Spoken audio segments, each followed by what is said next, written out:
Several top House Democrats reportedly calling on President Biden to drop out of the 2024 race during a call held by Minority Leader Hakeem Jeffries yesterday. Judiciary Committee Ranking Member Jerry Nadler, Veteran Affairs Ranking Member Mark Takano, Administration Ranking Member Joe Morrell, and Armed Services Ranking Member Adam Smith, all privately calling for Biden to step aside. So far, 5 House Democrats have publicly called on Biden to drop out. Florida Congresswoman Anna Paulina Luna joining Maria yesterday, suggesting that some Democrats may want Biden off the ticket so badly they may push for the audio tapes of Biden's interview with special counsel Robert Hur to be released. So what you're saying is you've got these 25 Democrats who are pushing Joe Biden to drop out of the race, and you think that as a message that he needs to drop out, they're going to side with Republicans over the release of these tapes. I think it's possible, and I think that's why you're seeing the pressure campaign launched over the weekend with Hakeem Jeffries calling that call. They definitely tried to squelch the dissent over the weekend, and it's not really working. Democrats are still upset.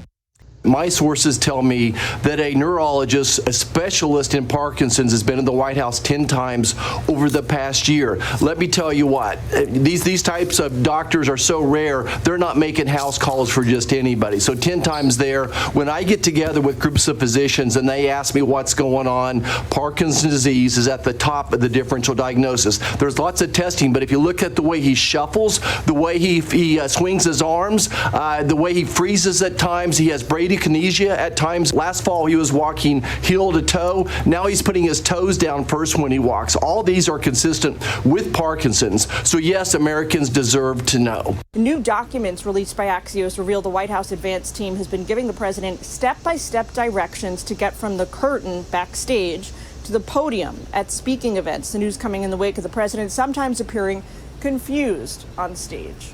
Democrats are not seeing confidence in Joe Biden after this George Stephanopoulos interview. They want him to step down. Donors are saying they will not give money to the Democratic Party if Joe Biden is the nominee. Recently, a phone call was had with top Democrat leadership in the House, and they said, get off the ticket to Joe Biden. And Joe Biden said, make no mistake, I am the nominee. I will not step down. Well, they put Joe Biden on that stage, and he failed miserably. And now all of the leadership is basically saying, get him out. Even his former staffers are like, you're done, Joe. You watch videos from Joe Biden 4 years ago. He is a different person. His decline is rapid, and it's alarming. We had this from CNBC. Disney heiress, wealthy Democratic donors say they won't finance the party until Joe Biden drops out. This is from Thursday, July 4th, just last week. But we are seeing the revolt, the civil war against Joe Biden. Now, from yesterday morning, several top House Democrats say Biden should step aside during leadership call. This is what Batya Ungar-Sargon calls the anti-Biden coup. Writing in the opening paragraph, something amazing has happened in the 10 days since Joe Biden and Donald Trump faced off in a presidential debate in Atlanta. Biden has come in for the kind of coordinated onslaught from the mainstream media and Democratic power and the Democratic power brokers that is usually reserved for Republicans.